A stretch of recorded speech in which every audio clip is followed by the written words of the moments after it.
Ladies and gentlemen, here's Russ Walter, and he's going to speak to the Central Florida Computer Society today on May 12th, Mother's Day, 2019. Russ, unmute yourself and welcome. Howdy, everybody. So, yeah, my name's Russ, and I was sort of famous at one point for two things. One is I put out a book which covered everything worth knowing about computers, and it was real cheap, and it was really to the point. And then the other thing I got kind of famous for was that I let people call me all hours of the day and night for free help about computers, and that's still true. So anytime you got a question about computers, you're welcome to call me.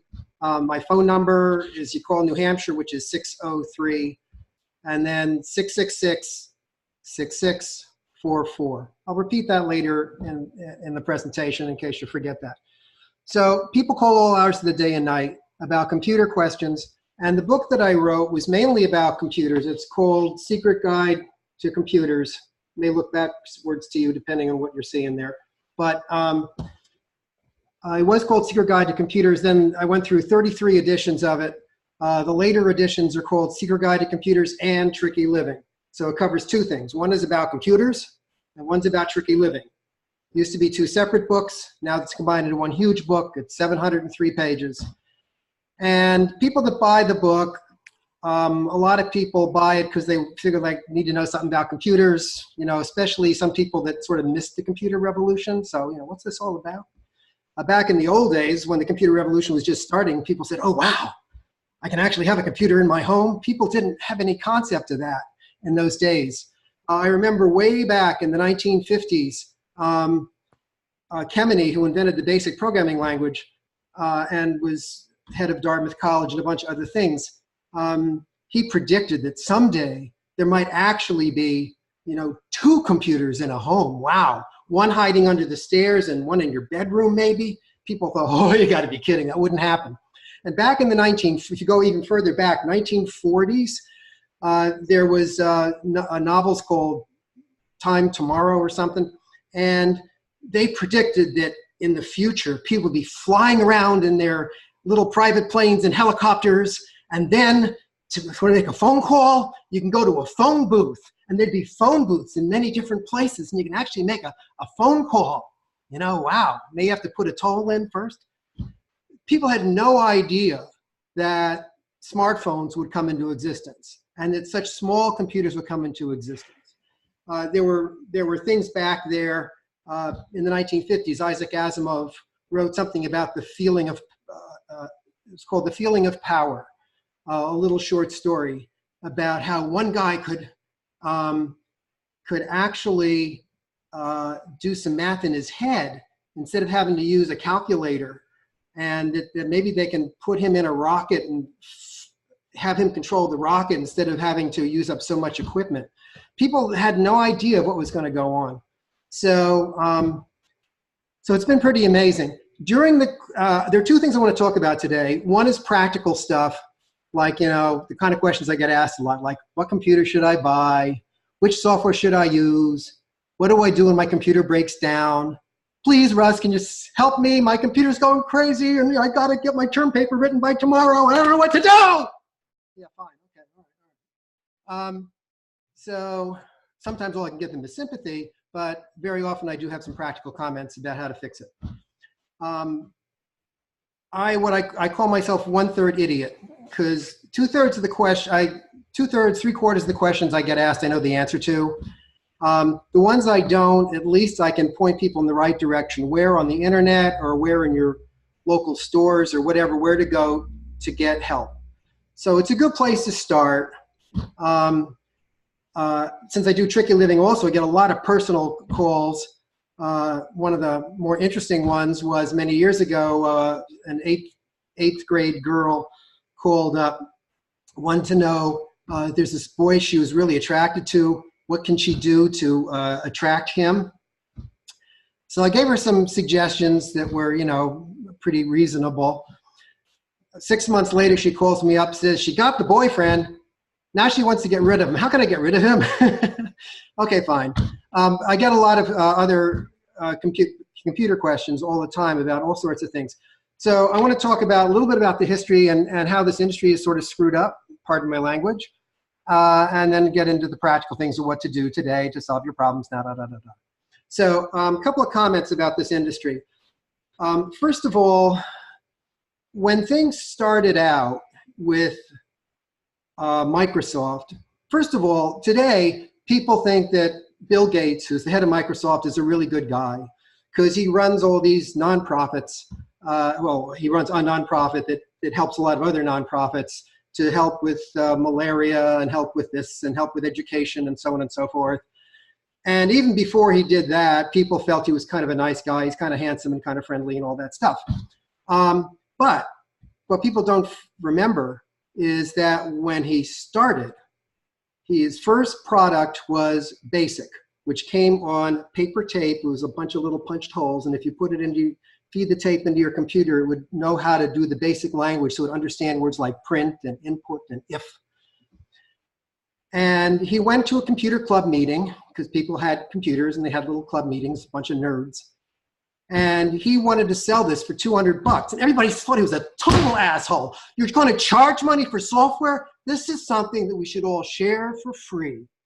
That's the whole spirit of our club. You're going to charge people $200? So he became rich, just like John D. Rockefeller.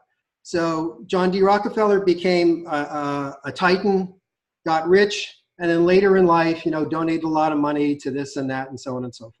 Same situation.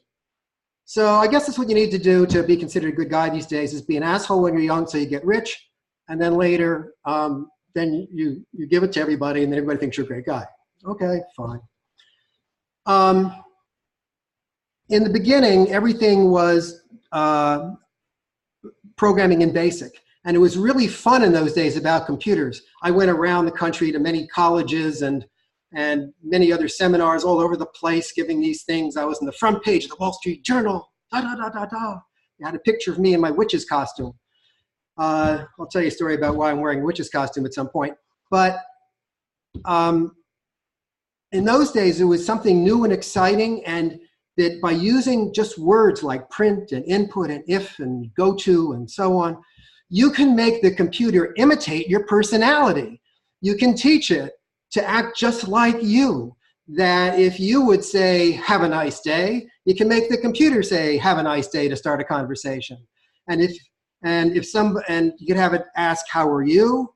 And if the person said good, you can make some comment, cynical or pleasant, whatever you want to do. Just imitate your personality. And a lot of kids got into that. So one guy, for example, wrote a program, easy program to write, but just the kind of things that people were into in those days. He wrote a program to torture his son. So the program would ask him, how much is 2 and 2? And if the kid typed in 22, if the kid typed in 4, it would say, no, the answer is 22. If the kid typed in 22, the next time he ran the program, it would say, no, the answer is 4. And it would also throw in a comment saying, Daddy is always right. Okay, fine. Little prank. One kid wrote in 6th grade, wrote a little program that would just spit a lot of junk all over the screen and then say, do you understand what I'm saying? And if you said yes, it would say, okay, what does this mean? And more junk would fill up the screen. What does that mean? And then no matter what you type in, it would reply, liar, liar, you're a big fat liar. So people were really into things, and people were doing poetry on there, have the computer make poems by pulling words out at random. There were books before computers were popular called Mad Libs, where you would have a story and there'd be a bunch of blanks in there, and you'd ask your friends, give me a noun, and you put a noun in there. Give me a verb. You put a verb in where the verb blank is, and it would make a story that was reasonable, except that the words were so crazy, it would be something very funny as a result. So people were writing programs doing that, making up sort of stories, making up poems. So a lot of these got published. It was a fascinating time because you made the computer do whatever you want. Now, things have changed. The average person with a computer, there are many more people using computers now, but the average person is not creating stuff on the computer so much. They're mainly using it to communicate. Just send a message, send a picture, record a picture. The idea of trying to turn the computer into a human is only a few nerds doing that right now. So the nature has changed, and I find that a little sad. Also, there are a bunch of changes in the industry that were considered positive things sort of at the time, and we sort of stuck with them, but in retrospect, you sort of wonder. Like, for example, back in the old days, back in the DOS days, you type a command to do something. For example, if you want to delete a file, you say delete, and then the name of the file. That was easy for me to explain. I was writing books, I could just say that. And all you need to know is what words does the computer understand. It understands the word delete. It understands a few other words like copy. Okay, fine. Then the Macintosh came out, which was based on Xerox. So Xerox made up a thing, and Stanford got involved, and then Steve Jobs went and saw it, got excited about what he saw, so he started Apple. He started the Macintosh. First it was called the Lisa, and then a stripped down version called the Macintosh. And so instead of typing commands, you would take your mouse and move it around the screen and click on things. So this became harder for people like me writing books, because you have to say, well, for example, if you want to delete a file, you just can't say delete Fred. You'd have to say, well, what you do is you have to find the Fred icon on there, which might be buried in a folder somewhere, and then you've got to sort of, one possibility is to take it and you can drag it to this trash can. The trash can is this little picture that's up in this part of the screen. And what do you mean by drag? Well, you have to hold down the left mouse button, or one mouse button, depending what kind of mouse you have. And then while you do that, you move the mouse to the other thing and then lift your finger. I mean, it was so much easier just to tell people to type delete. And a lot of people got frustrated. They were saying, God damn it, we just got done explaining to executives how to type. And now all that training is lost, because all they're going to do now is just move to crazy things. And so you have to have a lot of screenshots maybe to make this clear in your book. So the book is a whole bunch of screenshots. You don't get to actually write what you're talking about much. So the whole industry just sort of changed. And I guess it's an improvement in one way. One nice thing about having these little icons on the screen is that if you don't know English, if you have some other language, then fine. But I sort of miss the idea that you'd have a list of choices in alphabetical order. I mean, first of all, you could have a little list of what words you could type. And then the next step might be, okay, you have a menu, and you can choose from the menu which choice you want by typing the first letter of the choice. But now it's a matter of icons hiding all over the place.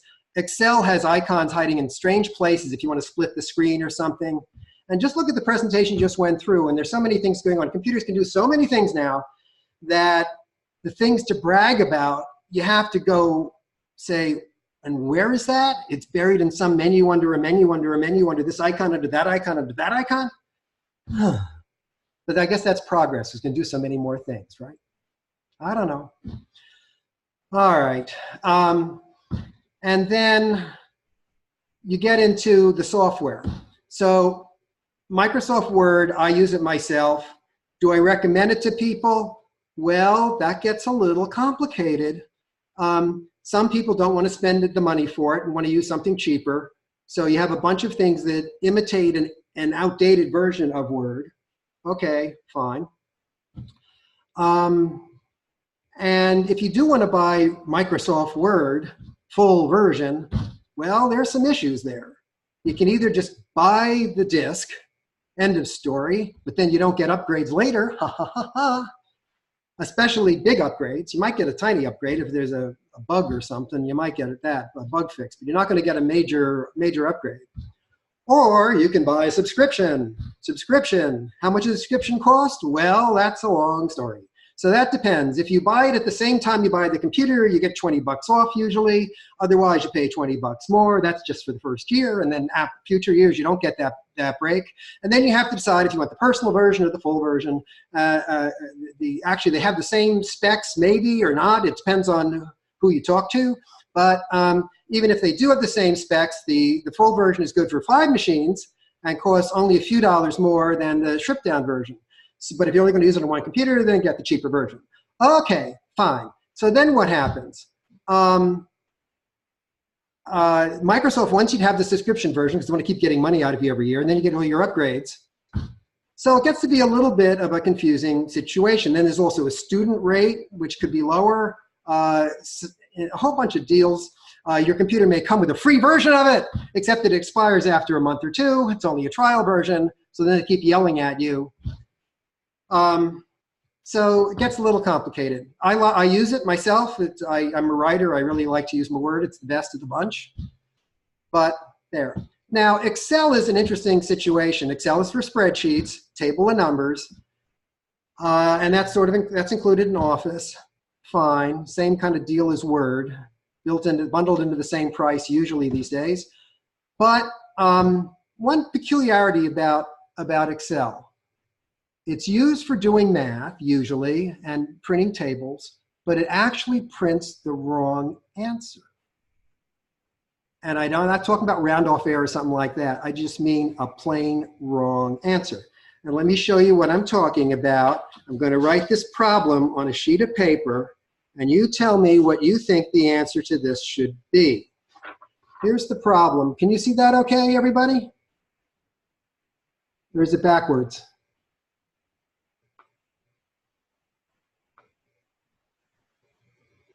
Well, anyway, it says -3 to the 2 power. Yeah, we could see it okay. Okay. So it turns out there are 2 ways of interpreting that thing. And I'll show you what they are. I'm going to write them down.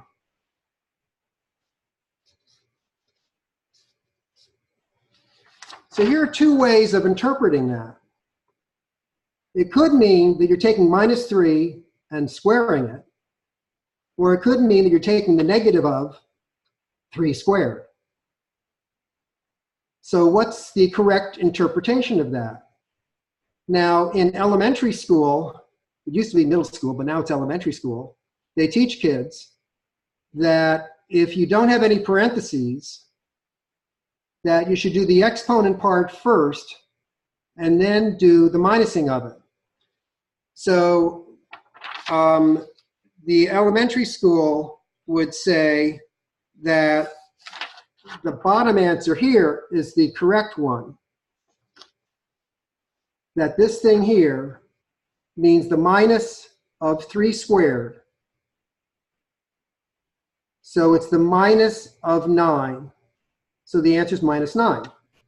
And that's what all mathematicians would say. But Excel does it wrong. Excel thinks it means this. So it'll do a -3 times itself, which is +9. So it gets the wrong answer. It gets the answer +9. The answer should be -9. Now, the funny thing about this, I tried this on my Android phone here, Samsung. I tried it in a few other places. So most other places are smarter about this. Some cases, when you start typing, they say, oh, you mean parentheses, don't you? And I'll put the parentheses in for you, and then you can erase the parentheses and put them somewhere else. But some of them realize there's an issue. But it's interesting that Excel gets the wrong answer. So why has, for many, many decades now, has Excel been doing the answer that mathematicians who say is incorrect? Well, there's an old joke about that in the computer industry. And the joke is, how did God create the world in only 6 days? The answer is, he didn't have an installed base. Because if Excel were to suddenly change what they do, then people would be upset at the change. Just like when Windows changed from Windows, go way back to Windows 1, 2, 3, and so on. Then you had Windows 95, 98, 98, ME, and so on and so forth. Every time they change, people have a complaint of some sort because they say it's not like the old one. And that's one of the reasons I hate Dell, getting back to the question of what to buy, is Dell always tends to not quite go along with the rest of the gang, which gets kind of annoying. So for example, when Windows 98 came out, which is supposed to, we hit the start button, you're supposed to have 2 menus. Dell defaulted to one menu so it would look more like 95. Okay. And a bunch of other things going on like that. A lot of conflicts in the industry these days about little details. For example, take a look at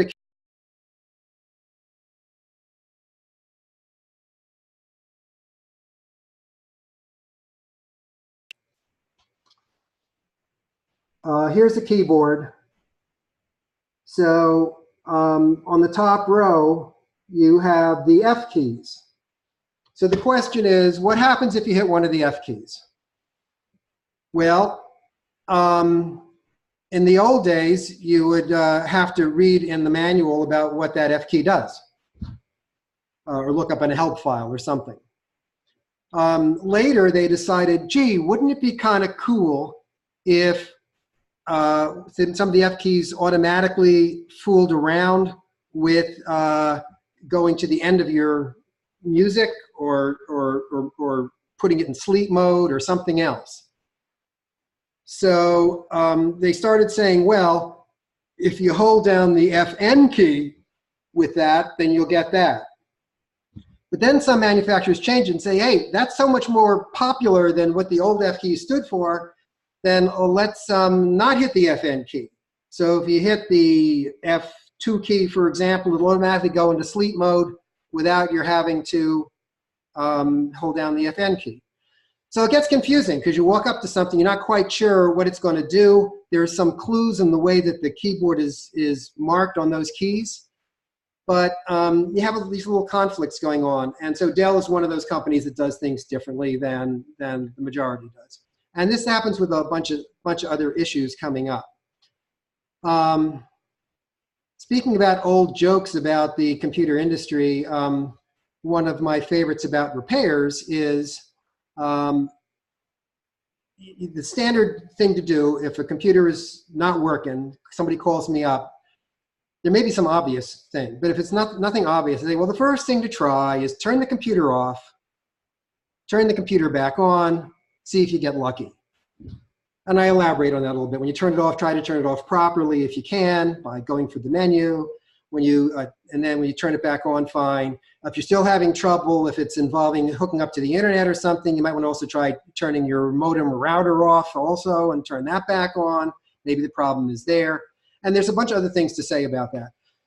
So the old joke in the industry is many years ago when Digital Equipment Corporation was the major company fixing computers in schools, what does the Digital Equipment Corporation, what does the DEC repairman do when a car has a flat tire? Change all flat tires. What does the DEC service guy do when you run out of gas? Change all 4 tires. Same answer. So that's the same thing with me, or a lot of us repair people, is first thing you try is turn it off, turn it back on, see if you get lucky. I'll say more about repairs in a minute. There are a bunch of other things going on in the industry that are just very annoying to me. One of the things, of course, is Apple smartphones versus Android. And Android is sort of dominated by Samsung. So if you compare the two, people ask, which should I buy? And this is similar to the other question, which should I buy, Windows or should I buy a Macintosh? So in the case of Windows versus Macintosh, I have a kind of a simple story on that. The story is that when the Mac was invented many years ago, some people thought the Mac might be easier to use in some ways. And the Mac became the standard for graphics things, such as professional artists and so on, photographers and so on. But Windows improved, and a lot of people that like Macs, a lot of reviewers, when they compare Windows 10 against a Mac, they say, you know, actually Windows 10 is better, even though I've always been a Mac user. And that is partly because Apple hasn't put much effort into the Mac. They put most of their effort into improving the smartphones. That's where the money is. And actually the money these days is not in selling smartphones, it's in selling software for the smartphones. It's not even in selling the software for the smartphones, it's in letting other people sell software on your iPhone so that Apple can take a 30% cut. Okay. The Apple environment is supposed to be very consistent. Apple forces everybody to do it the Apple way. The menu's got to look like an Apple menu, blah, blah, blah, blah, blah, blah, blah. Android and Windows are looser about all that. If you're a developer, do whatever you please. If you confuse the customer, that's your problem. Then you're going to have to go change your software, but do whatever you want. Freedom. One of the things that bothers me, and I'm sure somebody in the group here will yell at me back about this, but one of the things that bothers me about the iPhone is that if you make a mistake, there is no simple way to say undo. And I know there's some weird combination of keys that sometimes works and sometimes doesn't work. But Android is more consistent. On Android, when you have an Android phone, on the bottom there is this is an old one, but the same ID on the newer ones. There's the home button. And then also here is backspace. And if I hit this, it will undo my last keystroke. So if I make a mistake, instead of going, oh my God, what did I do? Just hit that, and usually, 80% of the time, it'll undo what you did. So on Apple, you can try to find some sort of a back arrow that sort of means undo it, but it's harder to figure that out. So that's one thing I really like about Android. Android, you have a whole bunch of developers doing all sorts of fascinating things without one company trying to control it all. And some of it's awful, some of it's great, so you pick out the great stuff. But there's a lot of freedom there. And so I prefer Android, but I realize other people feel the opposite. One other comment about Apple as a company is that Apple tries to be kind of, they won't like this word, but I'm going to use the word anyway, snotty. They like to look above the rest of the gang. This was brought to my attention many, many, many, many years ago when the Apple II was a hot thing. And they had actually had a picture in an Apple ad of all these girls in prep school walking behind the teacher, all in their little prep school skirts and so on, looking all very sad. And then at the back of the line, the last girl was smiling because she had an apple in her hand. Okay. But apples tend to cost, in general, twice as much as a comparably compared non-Apple, whether you're talking Macintosh or whether you're talking phone. And of course, Apple thinks it's better because it's Apple. We do it our way. It's nice. Okay, fine. But a lot of people do get upset about the price difference, plus the fact that Windows 10 has caught up and in some ways is better anyway than Apple. So that's some of the thoughts on that issue. Switching away from, one other issue right now, which is in the news a lot these days, so I'm not saying anything new here, but people used to be excited by all the things computers could do. And so one of the things they were excited about is, hey, instead of having to read a whole newspaper and try to find the article that's interesting to you, why not have the computer track what interests you and show you that stuff? And instead of showing you all these ads from all these companies you don't care about, why not show you just the ads about topics you care about? And have it look at what you seem to like based on your clicking history and give you what you want. So that was considered a great thing. Now it's considered an invasion of privacy. There are certain generations of people that don't care so much about privacy. So some young people say, I don't care about privacy. About my history. I don't got much history anyway. I'm pretty young. And I just don't care so much. Some people that have big bank accounts say, oh my God, what if somebody stole my bank account? That would be terrible. I don't want people knowing anything about me, where I go and whatnot. I got a lot of calls from people that are paranoid, really, really scared that they're being tracked, not just financially, but other things that they think that somebody's going to come murder them or something. So there's a lot of fear out there. So it's become weird because Facebook, which used to be kind of happy about the fact that, hey, we'll just show you stuff that we think you're interested in, now is getting criticized for letting people know what you're interested in. So I guess that'll get resolved somehow in the future. But and I realize a lot of legal shit going on back and forth.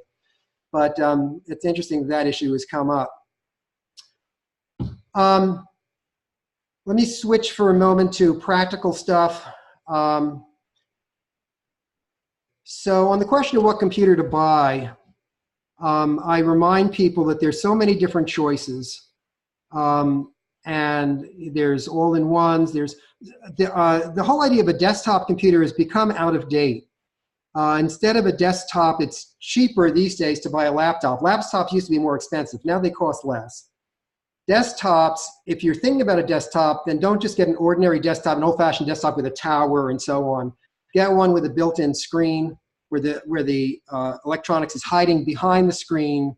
That's called an all-in-one. A lot of other things are called all-in-one also, but that's one of many definitions of what an all-in-one is having the tower, what used to be in the tower, hiding inside your screen. That used to mean that you couldn't expand it as much because there's not a lot of space to add extra cards and so on. But these days, computers come with so much that the average person doesn't need to add extra cards anyway. So I tend to not recommend buying a tower anymore. It doesn't make sense for the average person, though there are a lot of exceptions, and I realize that. And then the tablet market has been disappearing because the phones are getting bigger and bigger and doing more and more things. And so the idea of a tablet is not very popular, except people that are in business that need to scribble rather long notes about who you are and what you just ordered in the restaurant. The restaurant's doing something very dishonest about this, by the way, which is that in the old days, the waitress would come up to you and give you your bill, and then if you're nice, you give her a tip. And if you're kind of lousy, you give a small tip. If you're kind of really nice or really like her a lot or something, give her a big tip. And it was sort of up to you, and there was sort of an understanding that a normal tip would be like 15%, maybe 18% these days, maybe 20% in certain markets.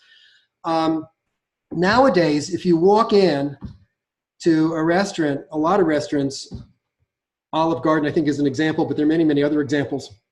You walk in to go to pay your bill, you're faced with a screen. The customer is faced with a screen where the customer has to put in what the percentage tip is. Sounds like they do great. They're doing the math for you. But it strongly recommends that you give a 20% tip, not less.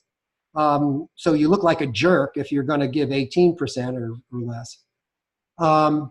So it sort of expects 20, and that's the default. And also, they base the tip not on the price of the food, but the price of the food plus the tax. They take the food plus the tax, then do 20% on top of that, which I think is a little dishonest, sort of. But as long as the customer figures that out eventually, I guess it's sort of okay, because you can always change it or whatever. But it pressures people to give tips. And in some fast food-oriented places, some people get kind of upset about that. All right. There's a whole bunch of issues to go through about what to buy for computers, for software. So I tend to recommend Office if you can afford it. I'd recommend the subscription if you can afford it, which costs less in the beginning, but they keep hitting you. For antivirus, I'm in a minority point of view here. Most people say you should run out and buy some sort of antivirus program because Windows Defender, which is built in to Windows, is not good enough. I disagree. I feel just use Windows Defender. It's good enough. Don't blow more money on another antivirus. Interestingly enough, Norton antivirus has been incompatible with Microsoft Edge. Maybe with the new Edge coming out with the Chromium base, maybe it'll be compatible again. But Norton used to yell at me, "Don't use Edge! Norton's not compatible with Edge. We can't check you for viruses on Edge because we can't put our extension on to Edge. So please switch. Go back to Internet Explorer. Go to Chrome. Go somewhere else. Don't use Edge." Thanks. But anyway, Windows Defender is good enough for most purposes. I know some people freak out because of crazy viruses, but the chance of one of those crazy high publicity viruses hitting you is small. And the chance of any crook being really caring much about you and going to the trouble of looking up your bank account somehow or whatever is small. A lot of these antivirus programs, a lot of the viruses are just, what they're just trying to do is pass your name around and have people hit you with more ads. But I think the chance of you actually losing money out of one of these is kind of small. Most of the scams these days are done by phone anyway, or by something else. But it's, I wouldn't worry too much about the viruses. I know I'm in a minority point of view on this, but that's my point of view. But what I do recommend strongly is to be careful about where you click. Because if you get something from your bank and it says, you know, your account has to be blah, blah, blah, click here to reestablish your account, you need a new password. Before you click on it, hover over where they want you to click. And then if you have a reasonably nice browser, in the bottom left corner or something of your screen, you'll see where you would go if you were to click there. And instead of Bank America, it might say bankamerica.joey.com. So it's really going to Joey, not to Bank America. Or it'll say something like Bank America, but it might be spelled wrong with maybe 2 A's instead of 1 A, or something else that might give you a clue. Another clue is that some of these messages have wrong grammar. So if you know English grammar pretty well and you see a message with some mistake or something weird, it's probably not from somebody in the United States. One of the things they used to do in one of these, I forget which country this is coming from, but I used to see a lot of emails kept saying all modalities will be taken care of. Modalities? We don't talk that way. So just be careful where you click. If you're not sure, ask me and I'll again help you work through the question of whether it's real or not. The government never sends emails, never makes phone calls. If you get a phone call from the IRS, or you get a phone call from Social Security, or you get a phone call from immigration, or something else, it is almost always fake, even if they have the right phone number. We get so many junk calls. It's really kind of amazing. My wife runs a restaurant. She gets a lot of calls looking for donations for police and fire department, but the national chiefs of police, really? In some other state? Don't think so. So a bunch of scams out there. Okay, on which computer to buy, which brand, I tend to recommend Hewlett-Packard. The reason is that my experience is that less seems to go weird with Hewlett-Packard computers than with other brands. As I said, Dell often does things their own way. So do some other companies, whereas Hewlett-Packard sticks more to its stuff that's standard. Also, Hewlett-Packard tends to come with somewhat better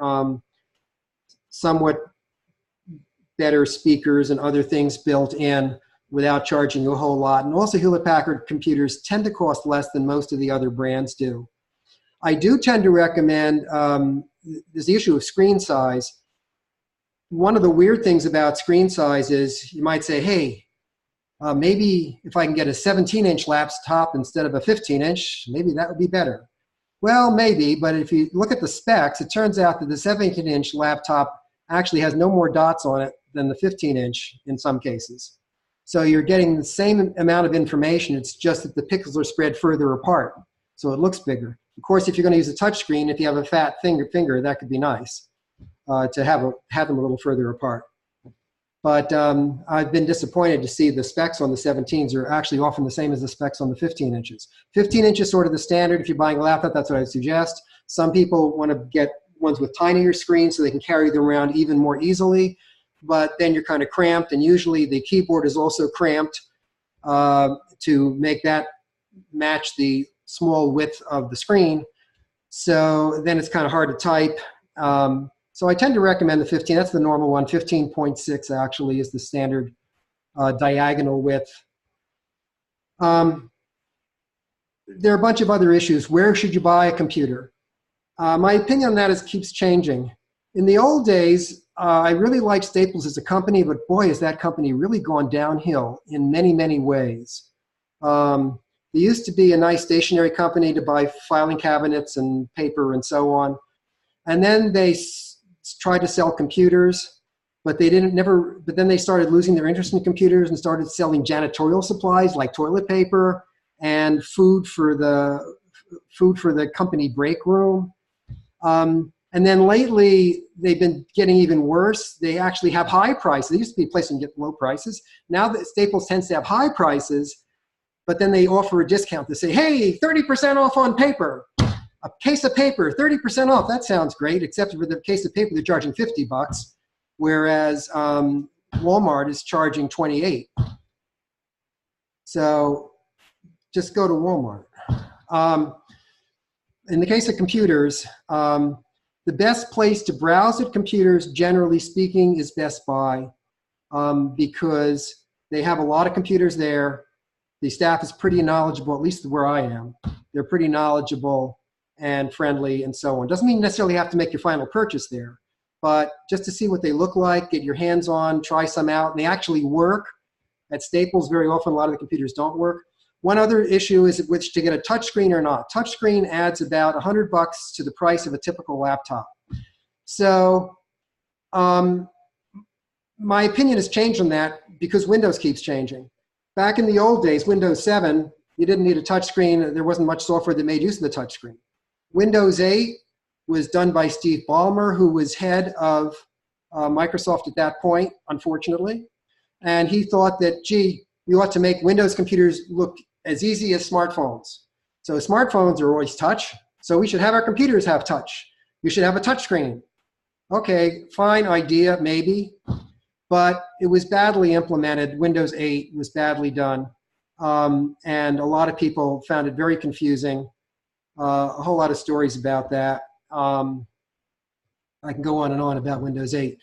But so then Microsoft came out with Windows 10. They didn't want to use the number 9. I have a funny theory about why they didn't choose 9, but I may be wrong. It's just that in German, 9 means no.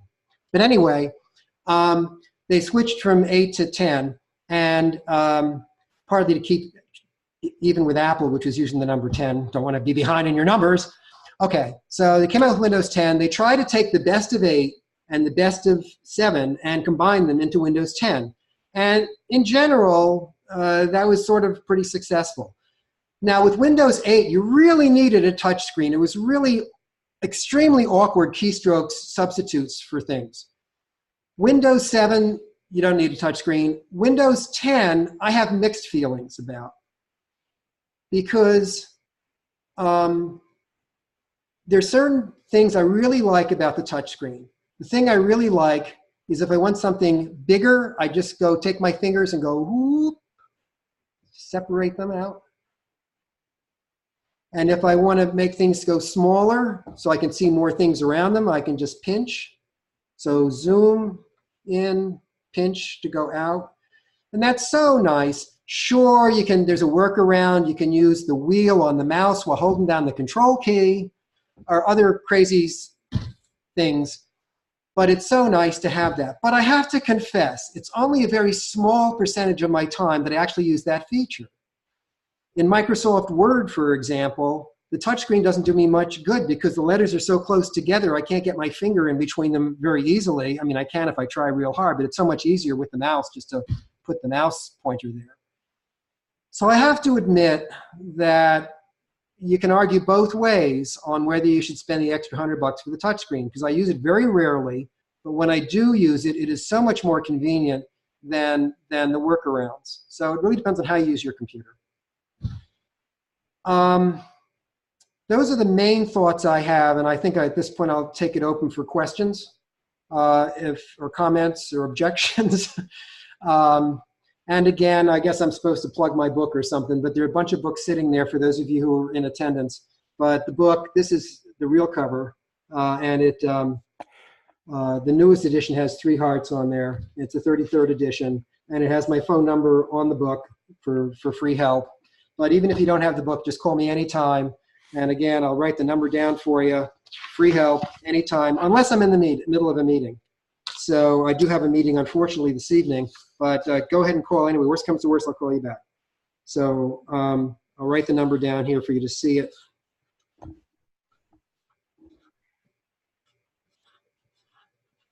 And Stan, if you want to unmute, so if there's any questions in the audience there's his phone number, 603-666-6644. Yeah. So just whenever your computer makes you feel ill, just dial sick, and then pretend you're in golf. 4. Anyway, 666-6644, and just dial the area code for New Hampshire first. Oh, also we have a website that you can go to anytime, and that has everything there. You can even read the whole book there for free, except it's more convenient to read it on paper. That's another story about paper versus other things. But the website, I'll write it down for you. Very easy to remember. And those people online, Stan did put it in the chat, and there's a link, and you can just click on the link as well. So secretfun.com. And just go ahead and go there, and it's got my phone number, it's got everything. So whatever I can do to help. But this is not a money-making deal for me at this point. It's just labor of love. So go ahead and share the love, as they said in the old days. Whatever I can do to be helpful. Okay. Stan? Any questions or whatever? Go ahead. Stan, any questions in the audience? Objections? Extra comments? I'm not hearing anything, but he unmuted. Stan, are you there? Wake up.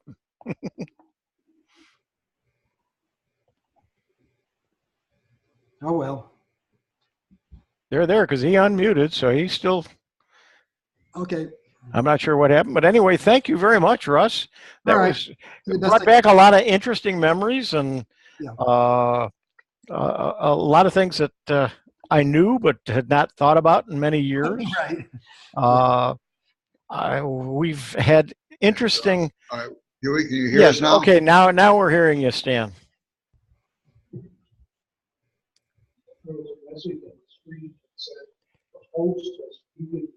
I know, and I just unmuted it, but he's still not hearing us.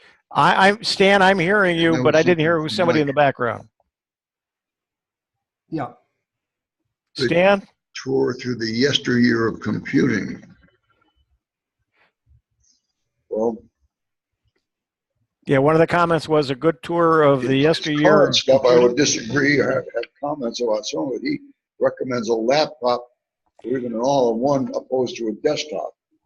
That's if you're never going to have to repair either of them. That would be one comment. Secondly, he seems much happier with HP and down on Dell, and I would go just the other way. Okay. So, yeah, I've heard both ends of that. Immensely. I agree that Staples has got some problems. But,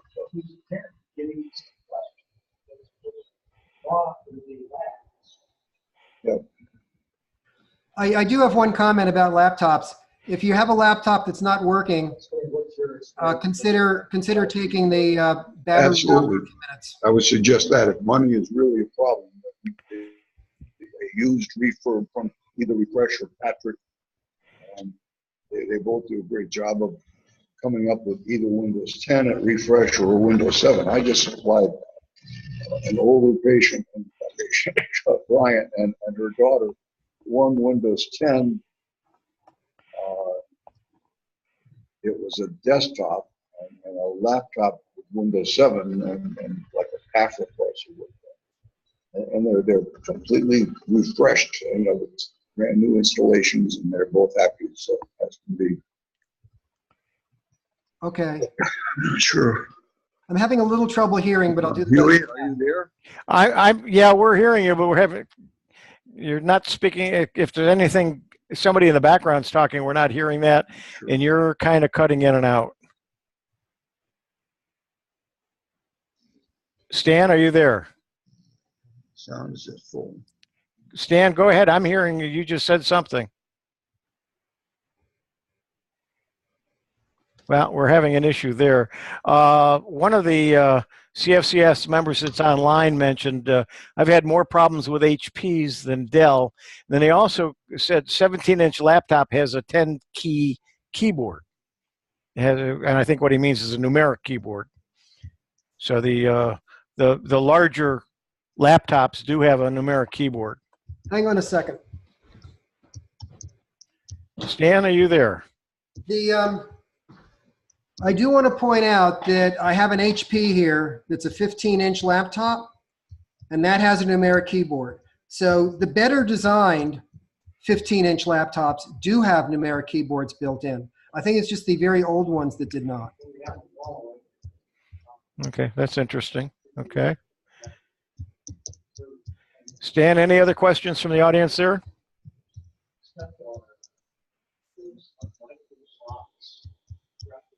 I think somebody's asking a question. He'll repeat it.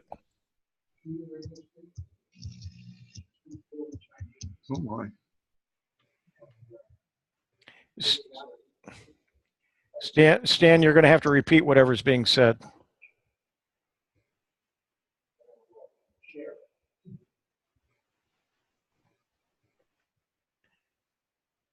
Stan, you'll have to repeat whatever was being said.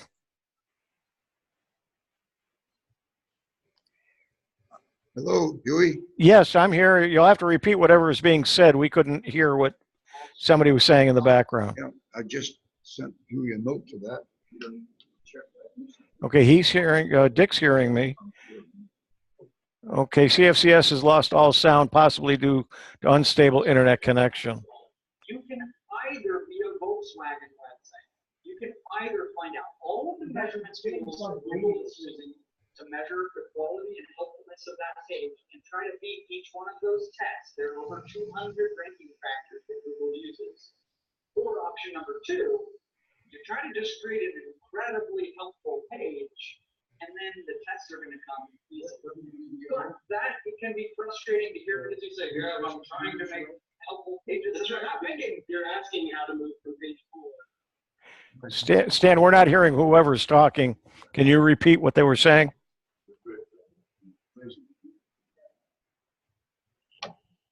Stan? I don't think he's hearing us. Yeah, okay. So I think The end here.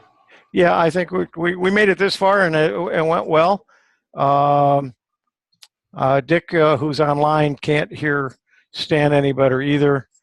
And so I think at this point we can wrap it up. You've mentioned your phone number and your website. Call me anytime or go look at the website, which has my phone number also, secretfun.com. And bear with me because sometimes I'm stuck in a meeting, but usually I'm available to help. And worst comes to worst, I'll call you back. So go ahead. I try to be helpful. And I realize that I don't know everything. And I learn a lot from your comments and situations. So please keep me informed.